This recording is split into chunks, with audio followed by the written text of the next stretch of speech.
오늘 참 많이들 오셨는데요. 잘들 오셨습니다. 환영합니다. 애터미는 모든 분들이 성공할 수 있는 객관적 조건을 모두 갖추고 있습니다. 저 영감탱이가 지 회사니까 그러겠지. 근데 그런 게 아니고 저는 경제학자입니다. 35년간 사관학교에서 경제학 교육, 경제학 강의를 했는데 세계 모든 나라가 직면한 공통적인 문제가 잡 문제, 다시 말하면 이 직장 문제예요. 일자리 문제, 일자리와 소득 분배 문제예요. 이것 때문에 1% 또 99% 문제가 나오고 각국의 사회가 불안정한 게 이 문제 때문에 그렇습니다. 근데 일자리와 소득 분배 문제는 그 동전의 양면이에요.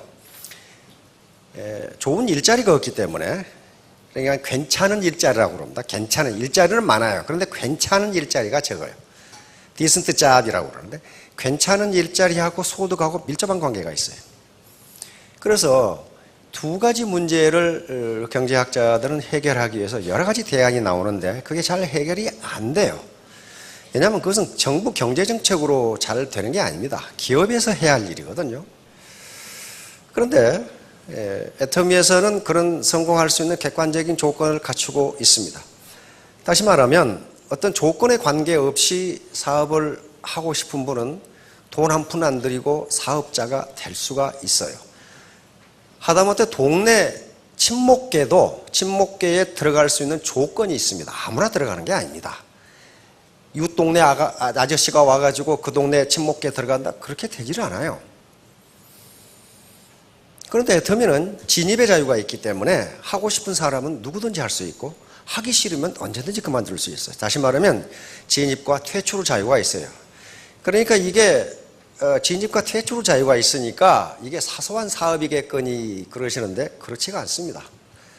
한 달에 수천만 원을 버는 사업이 어떻게 사소한 사업입니까? 빅 비즈니스예요. 그러니까 이 빅 비즈니스에서 성공할 수 있는 조건을, 객관적 조건은 다 갖추고 있는데 그러면 누구나 성공하느냐? 그런 건 아니에요. 아무나 성공하는 건 아니에요. 가장 중요한 조건이 반드시 성공하겠다는 간절함이에요. ardent desire. 간절하게 원하지 않으면요, 그 누구도 성공할 수 없어요. 나는 반드시 성공하겠다는 그건 자기 태도, 애티튜드, 마음가짐이거든요. 그 마음가짐 하나만 있으면 성공할 수 있어요. 또 한 가지 조건을 든다면 겸손함입니다. 겸손함. 자기가 똑똑하다고 하는 사람은 내 성공한 걸 본 적이 없어요. 왜냐하면 이건 휴먼 네트워크, 인적 네트워크로 이루어진 사업이기 때문에 혼자서 하는 사업이 아니에요. 그러니까 파트너와 스폰서가 재심 합력하지 않으면 절대로 성공 못해요. 그 두 가지 요건만 갖춘다면 누구나 성공할 수 있어요. 마지막 액세서리로는 우리 지금 좀 몸이 좋지 않다고 지금 뉴스에 봤는데 소설가 유해수 선생이 존버 정신이라고 하는 게 있습니다. 그 정신이 뭔지 처음 오신 분은 도대체 모를 텐데 아주 형이사학적이고 아주 깊은 철학적 의미가 있는 정신이 존버 정신이에요. 존나게 버티는 정신이에요. 그러니까 이게 포기하지 마시고 끝까지 버티세요. 자, 오늘 제가 잡은 제목은 줄탁동시입니다. 큰 옥편을 찾으면 이자가 나옵니다. 이 줄자거든요. 줄자인데 컴퓨터에서 이자를 찾으면 안 나올 수가 있어요. 이게 컴퓨터에서는 뭘 찾아야 이자가 나오냐면요. 컴퓨터에서는 최자를 찾으면 나옵니다. 여기서 줄은 의성어입니다. 의성어로 닭이, 어미닭이 달걀을 품으면은 안에서 여러 가지 이제 생리 활성이 일어나서 병아리가 알을 깨고 나올 시기가 되면은 병아리가 안에서 껍질을 탁탁탁 두드린답니다. 이것을 중국인들이 듣기는 줄줄줄 그렇게 들었어요. 그래서 여기서 줄은 병아리가 껍질을 깨고 나오기 위해서 어미닭에게 보내는 신호예요. 안에서 줄줄줄 하면은 그 소리를 듣고, 요 탁은 쫄탁단데요. 여기서는 의성어로 탁탁탁 그 말이에요. 어미닭이 그 소리를 듣고 밖에서 탁탁탁 하고 쪼아주는 겁니다. 그러면 껍질이 깨지면서 병아리가 살아서 나옵니다. 그래서 줄과 탁이 동시에 이루어져야 이 병아리가 생명을 얻고 살아갈 수가 있어요. 만약에 안에서 병아리가 줄줄줄 하고 신호를 보냈는데 어미닭이 탁탁탁 하면서 맞장구를 쳐주지 않으면 안에서 죽는다 그 말이에요. 반대로 안에서 병아리가 신호도 안 했는데 밖에서 깨버리면 어떻게 되겠어요? 여기서 또 죽는다 그 말이에요. 그러니까 줄과 탁은 동시에 이루어져야 생명을 탄생할 수가 있어요. 이게 줄탁동시입니다. 이것이 원래 선가, 다시 말하면 참선을 하는 이 데서 쓰는 말인데, 이것이 일반으로 나오면서 스승과 제자 사이의 관계, 지도자와 팔로워의 관계, 애터미 같으면 스폰서와 파트너와 관계가 줄탁동시가 돼야 돼. 다시 말하면 상호작용이 있어야 돼. 인터랙션. 상호작용이 있어야 성공할 수 있지, 어느 한쪽의 힘만 가지고는 살아남을 수가 없다 하는 게 줄탁동시입니다. 자, 배우는 자와 가르치는 자의 관계도 똑같아요. 배우는 자가 배우고 싶은 마음이 있고 가르치는 자가 가르치고 싶은 마음이 없다면 그 교육은 효과가 없다 하는 게 줄탁동시예요. 그러니까 파트너가 성공하고 싶은 마음이 있고 스폰서나 회사도 고객을 성공시키고자 하는 마음이 있을 때만 성공한다. 파트너 자신이, 즉 사업자 자신이 간절하게 성공하고자 하는 마음이 없고 회사를 경영하는 사람이 사기쳐서 돈 벌 생각만 있다면 절대로 아무도 성공 못한다는 것이 줄탁동시. 두 개가 맞아야 돼요. 두 개가. 바로 애터미 사업에 비유하면 병아리를 누구라고 볼 수 있냐면 신규 사업자나 파트너 또는 신규 고객을 병아리라고 볼 수 있고, 기존 사업자나 스폰서의 관계는 어미닭이라고 할 수가 있어요. 만일에 신규 사업자나 고객이 줄줄줄 하고 이거 사업 어떻게 합니까? 이 제품 어떻게 설명합니까? 어떻게 신규 사업자를 리크루팅 합니까? 하고 물어봤을 때 스폰서가 탁탁탁 하면서 가르쳐 줘야 둘 다 성공한다. 둘 다 살아난단 말이에요. 그런데 어떤 케이스가 있냐면은 맨 나무 탓만 하는 사람이 있어요. 지금도 가끔 저한테 편지가 와. 요것은 이래서 안 되고 저것은 저래서 안 되고 전부 안 되는 것만 적어가지고 와요. 그 사람은요, 뭘 해도 성공 못해. 이건 성공하기 위해서 줄줄줄 하는 것이 아니고 엉뚱한 짓거리 하는 거란 말이에요. 절대로 성공 못합니다. 그렇게 나무 탓만 하는 사람은 줄줄줄 하지 않는 거예요. 그런 걸 탁탁 깨주면 나와서 죽어버려. 그 다음에 스폰서가 억지로 끌고 가는 사람이 있어요. 하기 싫다는데 말을 물가로 억지로 끌고 갈 수는 있지만 물을 먹일 수는 없습니다. 물을 먹는 건 자신이 해야 돼요. 그래서 이런 경우도 생존을 못해요. 죽어버립니다. 이 사람이 간절한 성공하겠다는 간절한 마음, 이게 줄줄줄 하는 마음인데 이게 없으면 안 돼요. 세상에 공짜는 없고 뿌린 대로 거둡니다. 다시 말하면 애터미 사업이 객관적 성공 조건을 가지고 있지만은 아무것도 안 했는데 성공한다. 그런 법이 없어요.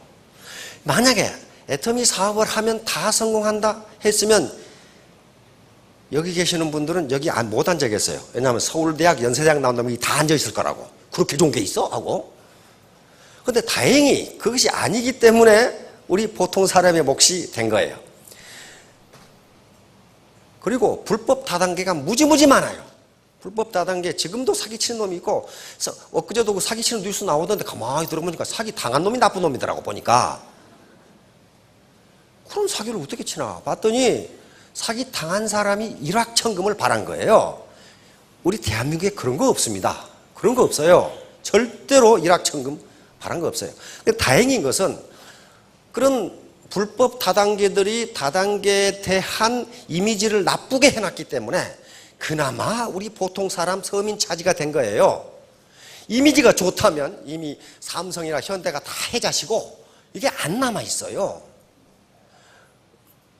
아주 사기꾼들이 똥칠을 해놔가지고 그 대기업들이 똥을 튀길까봐 안 하는 거예요, 지금. 그러나 그 기획실에서는 보고 있을 거예요. 저거 돈 되네, 저거. 그렇게 보고 있을 거라고요.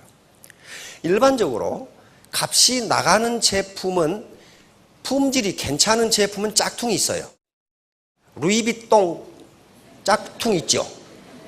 근데 동네 가방 짝퉁이 있어요? 없어요. 그러면 이런 다단계의 짝퉁이 많다는 것은 괜찮다는 거예요, 그게. 괜찮기 때문에 짝퉁이 나오는 거예요. 안 괜찮으면 짝퉁 만들어도 못 만들어요. 안 만들어, 그런 건. 응? 안 만들어. 고무신 짝퉁 있는 거 봤어요? 그거 없어요, 그거. 그런 거 없어. 누가 만들어도 안 만들어, 그거. 괜찮은 제품만 짝퉁이 나와요. 자, 그래서 반드시 세상에 공짜는 없습니다. 뿌린 대로 거둔다. 자, 교학동시. 요건 이제 줄탁동시하고 같은 개념입니다. 이게 애터미 사업하고 밀접한 관련이 있기 때문에 논어에서 제가 인용한 겁니다. 불알, 여지하, 여지하자, 오말, 여지하야의. 무슨 말이냐면 공자님 말씀입니다. 어찌할까, 어떻게 할까라고 말하지 않는 사람은 나도 어떻게 할 수가 없다. 다시 말하면 자기가 이 문제를 어떻게 해결해야 되지? 라고, 내가 어떻게 성공해야 되지? 라고 고민하지 않는 사람은 공자 같은 현인도 성자도 어쩔 수가 없다. 자기가 하기 싫은데 어떻게 내가 가르치겠냐? 어떻게? 이 문제를 어떻게 해결할까? 이 문제를 어떻게 해결할까? 라고 고민하는 사람만 나는 가르친다 그랬어요. 자, 불분, 불계, 불비, 불발, 그 이루, 불이, 삼우판, 즉 불부야. 무슨 말이냐면은 나는 알려고 애쓰지 않으면 가르치지 아니하며, 표현하려고, 요 비는 표현하려고 애쓰되 낱말을 몰라서 표현을 못하는 걸 비라고 그래. 표현하려고 애쓰지 않으면 일깨워지지 아니하며, 한 모퉁이를 들어주면, 하나를 가르쳐주면 세 모퉁이를 스스로 드는 반응을 보이지 않으면 다시 가르치지 않는다. 왜? 가르쳐봐야 소용이 없기 때문이에요. 가르쳐봐야 소용이 없어. 하나를 가르쳐주면 그걸 호기심을 가지고 자꾸 스폰서에게 뭐 하나, 파트너에게 뭐 하나 가르쳐주면 열심히 해서 다른 걸 더 알아보려고 해야지. 마치 어미제비가 새끼제비에게 먹이 물어다 줘도 입만 벌리고 앉아있으면 다시는 가르치지 않는다. 공자 같은 현인이 이렇게 했습니다. 그러면 공자가 사람을 구분해서 그랬느냐? 그렇지가 않아요. 다음 보세요. 자왈, 유교, 무료. 이가 유명한 말입니다. 가르침에 있어서 신분적 차별은 없다. 선언하죠. 나는 아무나 가르친다. 왜 그랬겠어요? 공자 자신이요, 천민 중에 천민. 천민도 그런 천민이 없어. 공자 아버지는 70살이 넘은 승냥흘이라는 사람이에요. 승냥흘. 공자 어머니는 단골레 딸인데 16살 먹은 안징제라는 여인이야. 70살 먹은 할아버지, 16살 먹은 단골레 딸이에요. 그게 공자의 부모예요. 사마천의 사기에 보면은 야합에 의해서 공자를 낳았다 이렇게 돼 있어. 야합. 말이 좀 어르신 아시겠죠? 들에서 뭐 했다 그 말이에요 지금.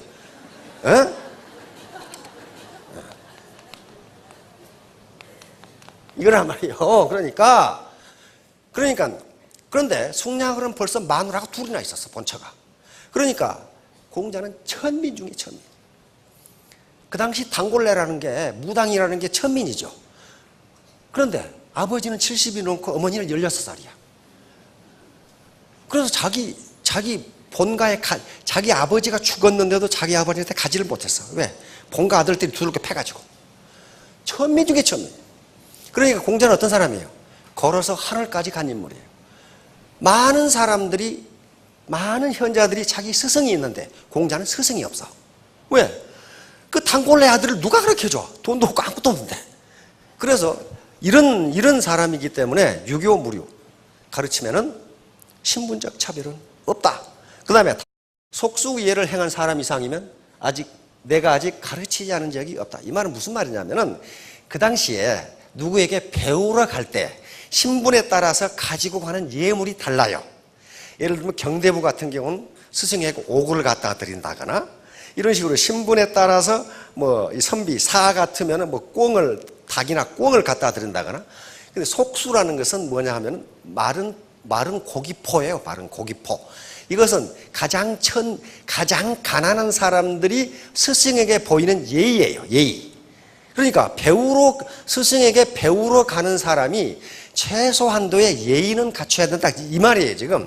그러니까 이 말은 무슨 말이냐 하면은 최소한의 예의를 갖추고 배우려고 오는 사람은 나는 반드시 가르친다. 이 말이에요, 지금. 그런데 앞에서 뭐라고 그랬어요? 어떻게 할까 말하지 않은 사람 나는 가르치지 않는다. 그거 가르쳐봐야 소용없어요. 그리고, 하나를 가르쳐주면 셋을 알려고 하는 사람. 이게 지금 간절한 마음이 있죠? 그런 사람만 가르친다. 왜? 그렇게 하지 않는 사람은 가르쳐 봤더니 소용이 없더라. 사업도 똑같아요. 스폰서가 파트너에게 한 번 가르쳐주면, 하나를 가르쳐주면 세 개를 알려고 해야 그 사람 성공해요. 다 가르쳐주라고 입 벌리고 있으면 안 된다는 거예요. 바로 애터미 사업이 이런 거예요. 바로 교와 학이 반드시 같이 가져야 된다. 그럼 교와 학, 문제는 배움에 대한 태도예요, 태도. 이거 배우면 지식이 많고 적으면 문제가 안 됩니다. 배워야 한다는 태도입니다.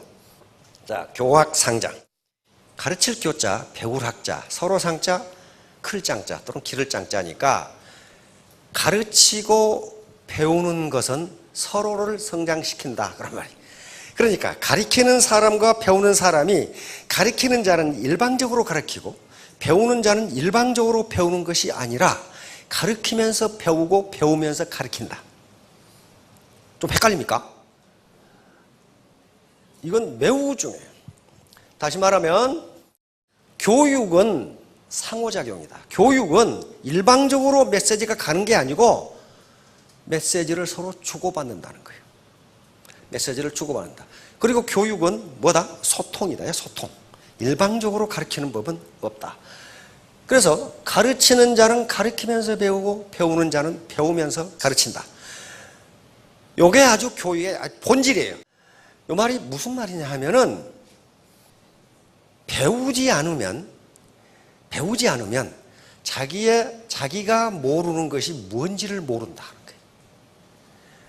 다음에 가르쳐보지 않으면 가르친다는 일이 얼마나 어렵고 자기가 모르는 것이 얼마나 많은지를 알지 못한다. 그런 말이에요. 그러니까 배우는 자는 가르치는 스승으로부터 자기가 모르는 것이 얼마나 많다는 걸 그때 알게 된다는 거예요. 가르치는 자는 가르쳐 보니까 자기가 모르는 것이 얼마나 많다는 걸 그때 알게 된다는 말이에요. 그러니까 가르치는 자는 가르치면서 배우고 배우는 자는 배우면서 가르친다. 스승을 가르치잖아요. 그 말이에요. 자, 그것을 효학반이라고 그러는데 여기서 바로 이 사람들이 그 사람들입니다. 이거 소크라테스인데 소크라테스가 그 당시 그리스에 델파이라고 하는 신전이 있었는데 그 신탁으로 유명합니다. 아주 영험한 신탁이에요. 그 델파이에 가서 소크라테스 친구가 신탁을 받았는데 그리스에서 가장 현명한 사람은 소크라테스다 이렇게 나왔어. 소크라테스가 깜짝 놀랐어. 자기는 모르는 것이 많고 그 당시 아테네 시내에는 자기가 제일 똑똑하다고 하는 현자들이 많은데 어째서 나 같은 놈이 현자냐 이렇게 나온 거예요. 그래서 자기가 똑똑하다고 하는 사람들을 가서 만나봤더니 다 바보들이라 그 말이에요. 어떤 바보냐? 자기가 뭘 모르는지를 모르는 바보들이라 그 말이에요. 그런데 소크라테스는 그들보다 하나 나은 게 자기가 뭘 모르는지를 안다 그런 말이에요. 다른 놈들은 자기가 똑똑하다고 그러는데 지가 뭘 모르는지를 몰라. 그러니까 한 가지를 몰라. 그래서 소크라테스가 가장 현명하다 이렇게 나온 거예요. 자, 뉴턴은 근데 고전 물리학을 완성한 사람입니다. 이 사람은 뭐라고 그랬어요? 천재 중에 천재인데 우리가 아는 것은 물방울이요 모르는 것은 바다이다 그랬어요. 우리가 아는 것은 바다에 물방 하나도 못하다. 이런 태도를 가졌기 때문에 고전 물리학을 완성한 사람이 됩니다. 그 다음에 아인슈타인이 있죠. 아인슈타인. 나는 배우면 배울수록 내가 더 무지하다는 것을 깨닫고 무지한 것을 깨달을수록 더 배우고 싶다. 이렇게 됐단 말이에요. 이거 20세기 최고의 천재인데 천재가 그런 얘기를 했어요. 바로 발명왕 에디슨은 우리가 아는 것은 우리가 알아야 할 것에 100만 분의 1%도 못 된다. 그러니까 발명왕이 됐어요. 그 다음에 이 볼테르. 볼테르는 자기가 똑똑하다고 생각하는 놈은 진짜 바보다. 그렇게, 혹시 그분 계세요? 나는 굉장히 똑똑하다. 그 진짜 바보예요. 진짜 바보.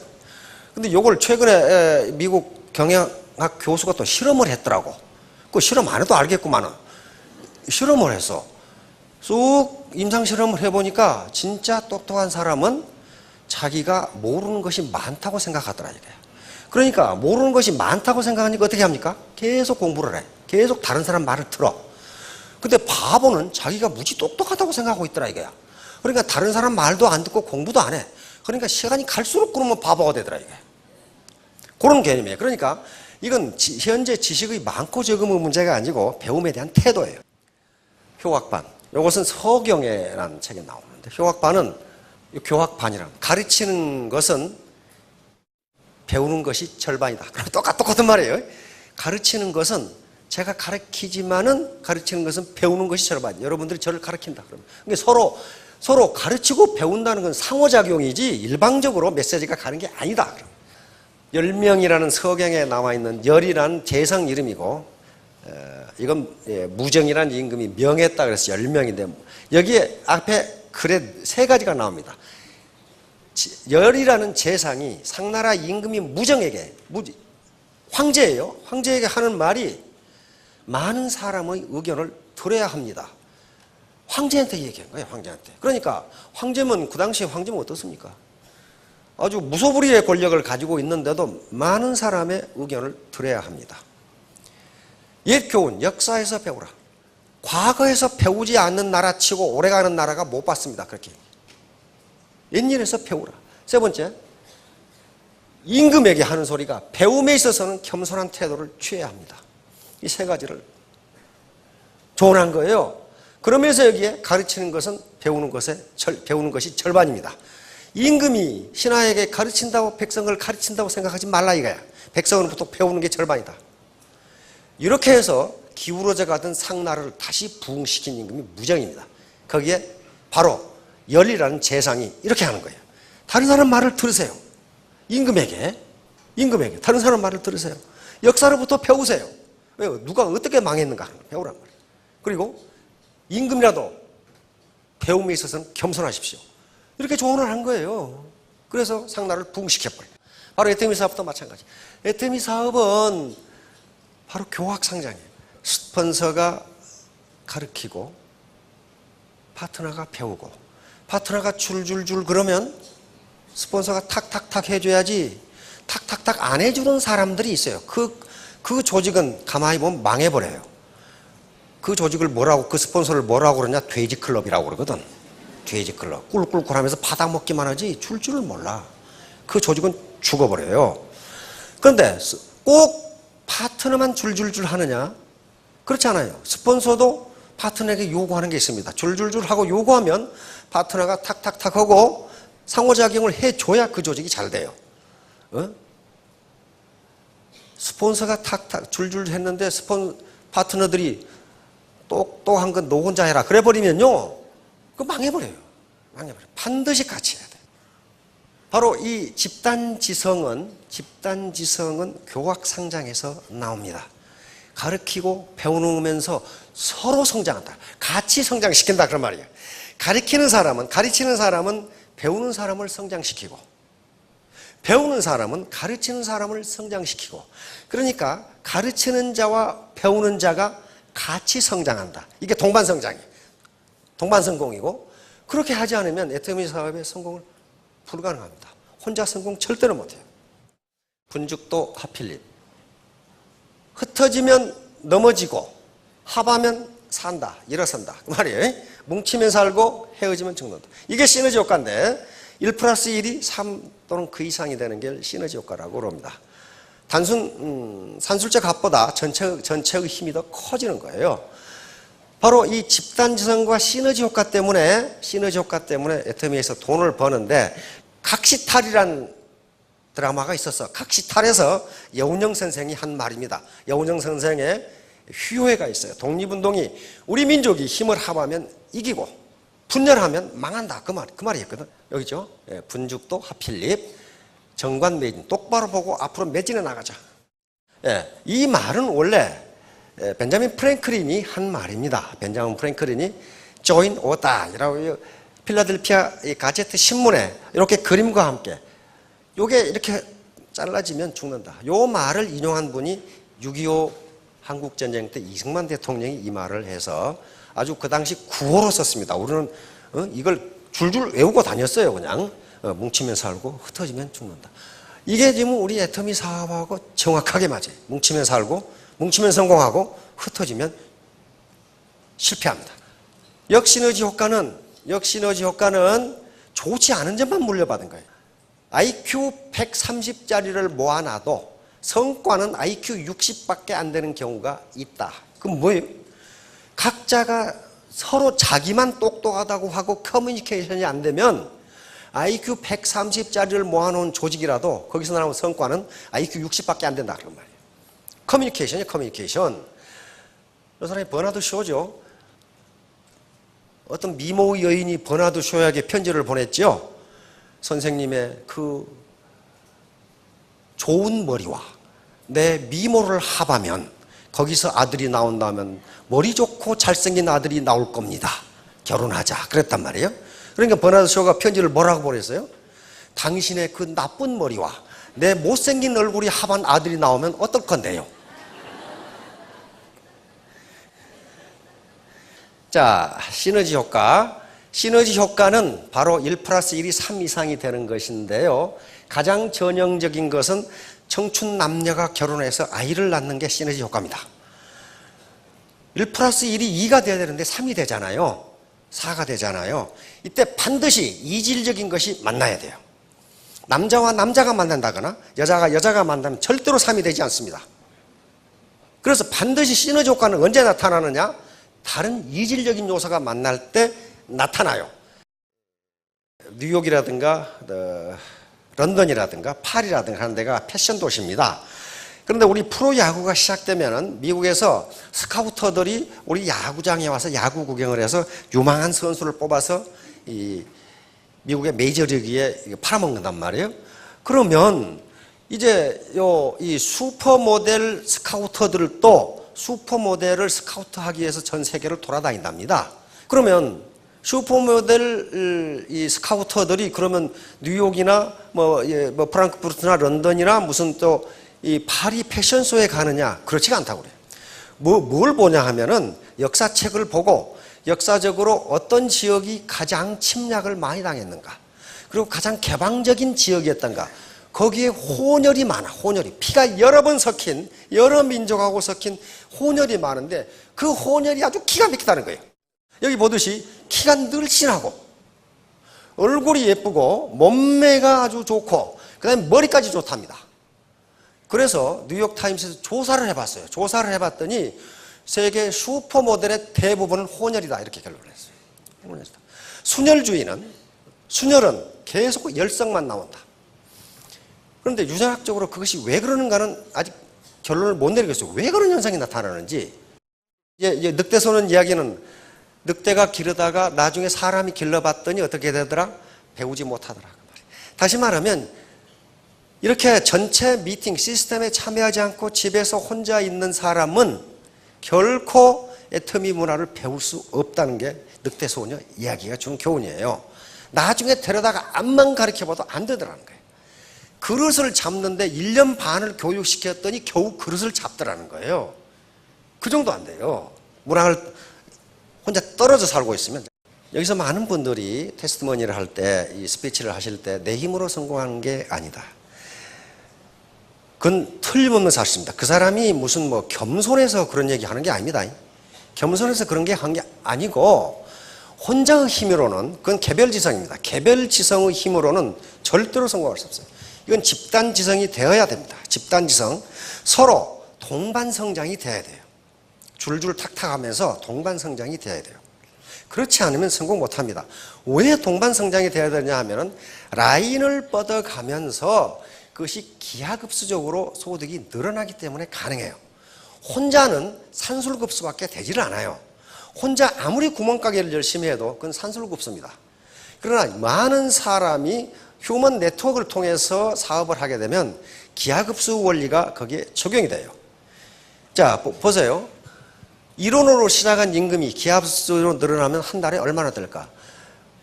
어떤 구두쇠 사장님이 임금을 주기 싫어해. 그러니까 한 청년이 가서 저는 임금을 오늘은 1원 받고 내일은 2원 받고 모레는 4원 받고 2배씩 받겠습니다. 30일 계산 보니까 600원이면 되겠거든? 그러니까 그러자 그랬어요.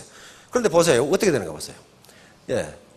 열흘이 지나도 500원 밖에 되지 않았고, 이게 구성이니까 열흘 지난 거죠. 열흘이 지나도 500원 밖에 안 되니까 1,500원 되겠구만.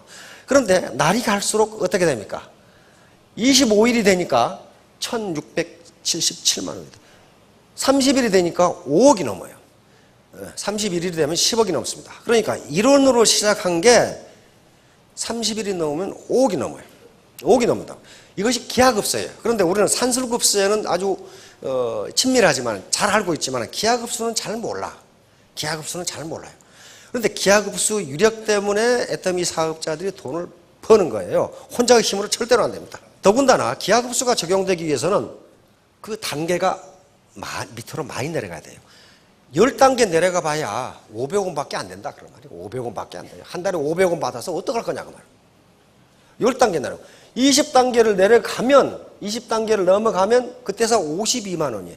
그러나 30단계를 넘어가니까 5억이 넘어간다.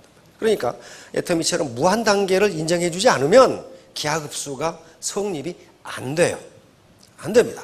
종이를 50번 접으면 어떻게 될까? 이것은 종이 A4지 한 장이 0.1mm입니다. 100장이야 1cm가 돼요. 요거 50번 접으면 얼마나 될까? 아이고, 천정만큼 하겠네.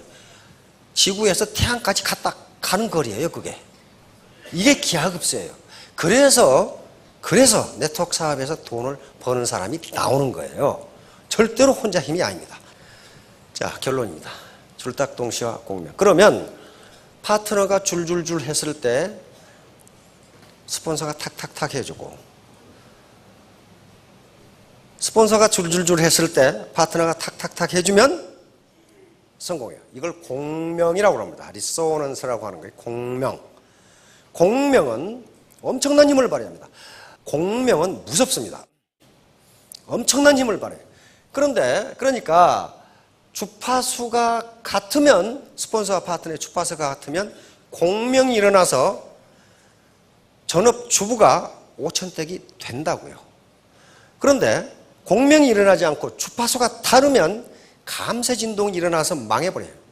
예, 저쪽 애터미 지사가 있는 미국 시애틀 북쪽에 타코마라고 하는 해협이 있습니다. 그 해협에 걸쳐진 서스펜션 브리지입니다. 바로 이순신 대교를 생각하시면 돼요. 그렇게 돼 있어요. 양쪽으로 그 쇳줄이 쑥 있어가지고 다리가 이렇게 밑으로 걸치고 있죠. 그 브릿지예요. 그 브릿지가 미국에서 건설한 건데요. 세계에서 세 번째로 긴 스팬을 가지고 있는 건데 저게 무너져 버렸어요. 근데 그날 바람이 세게 불었느냐? 그렇지 않아요. 초속 19m밖에 바람이 불지 않았고 그 다리는 초속 50m에 견디도록 설계되어 있는데 그게 작은 바람에 무너져 버린 거예요. 그래서 이게 이제 이 학자들이 왜 무너졌냐는 거예요. 왜? 아주 지금까지 역사적으로 그 다리가 무너진 적이 없고, 그런데 바람이 세게 불지도 않았는데 왜 무너졌냐? 그 공명 때문에 그렇습니다. 모든 물체는 고유 진동수라는 걸 가지고 있어요. 다리에 고유 진동수가 있어요.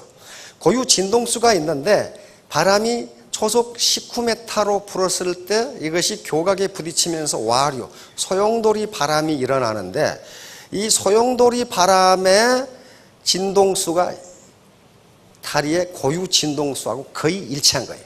그렇게 되면은 아까 그 공식이 나온 바와 같이 이렇게 돼버려요.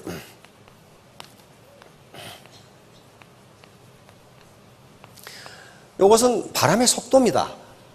바람의 속도니까 영 19밖에 되질 않아요.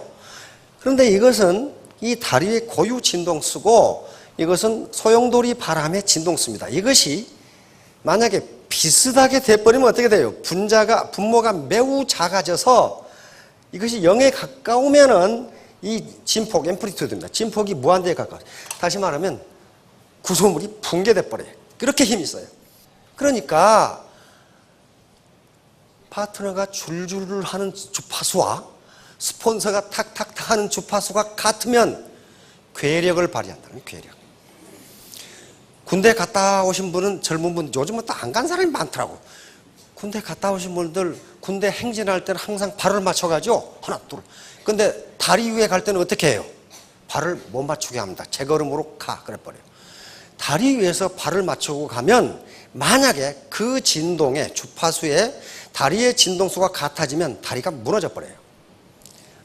사람이 많아서 무너진 것이 아니라 주파수가 같기 때문에 진폭이 무한대가 되면서 무너져 버린 거예요. 그런 사례가 역사적으로 많아요. 군대에서 군대가 행진하다가 다리가 무너진 경우가 많아. 그러면 군대가 무거워서 그러냐? 그렇지 않아요. 나중에 공학자들이 연구해 보니까 발을 맞춰서 걸어가는 그 주파수하고 다리의 고유 주파수하고 같아가지고 무너져 버린 거예요. 근데 주파수가 다르면 어떻게 돼? 감쇄 진동을 해요. 감쇄 진동. 진동이 점점 작아져.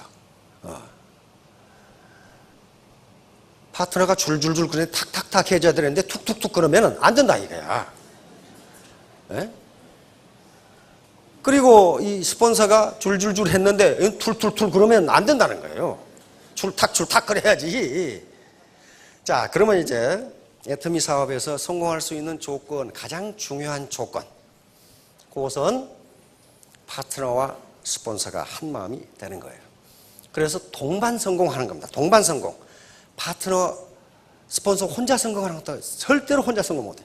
파트너하고 같이 성공해야 되고 교학 상장이라고 그랬어요. 반드시 스폰서는 가르치고 파트너는 배우는 게 아니고 가르치는 것은 배우는 것이 절반이다.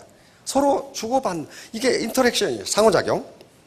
자, 그러면 이제 문제는 태도가 가장 중요해. 태도, 마음가짐이 가장 중요하다. 여기서 지식이라든가 또는 무슨 이 스펙이라든가 캐리어가 중요한 게 아니고 바로 능력은 1%만 있으면 돼요. 나머지 99%는 태도와 관계되는 겁니다. 그럼 이걸 합하면 100점이 돼서 전부 성공합니다. 이제 결국은 저 태도를 좋게 갖는다. 다시 말하면 애티튜드가 좋다. 그 말은 신사숙녀가 된다.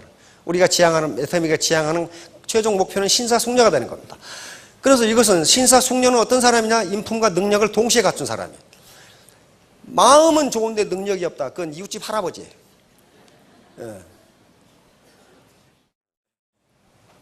근데 능력은 있는데 인품이 없다. 그건 사기꾼이라고. 그러니까 두 개를 갖추어야 그게 신사숙녀가 된단 말이에요. 이렇게 두 개를 갖춘 사람은 우리는 매력 있다 그래요. 매력 있다. 또 우리말로 멋있다. 그렇게. 그래 애터미 사업은 멋있는 사람이 성공한다. 멋있는 사람이 성공한다. 만약 이걸 합해보면 알파벳 순으로 합해보면 72점이에요. 자손에게 돈 물려줘도요. 그 애티튜드, 마음가짐이 엉망이 넘으면 술 먹다 죽고 말아. 폐가 망신해. 어빌티, 능력이 있다고 자랑한 사람도 독불장군이 돼가지고 성공 못해. 논리지, 지식 있다고 자랑하는 사람도 100점이 안 돼. 애티튜드가 100점이 돼. 겸손한 태도로, 그 다음에 반드시 성공하겠다는 간절한 마음을 가지시면 3년 후, 5년 후에 전부 월천댁 이상이 되실 겁니다. 예, 감사합니다.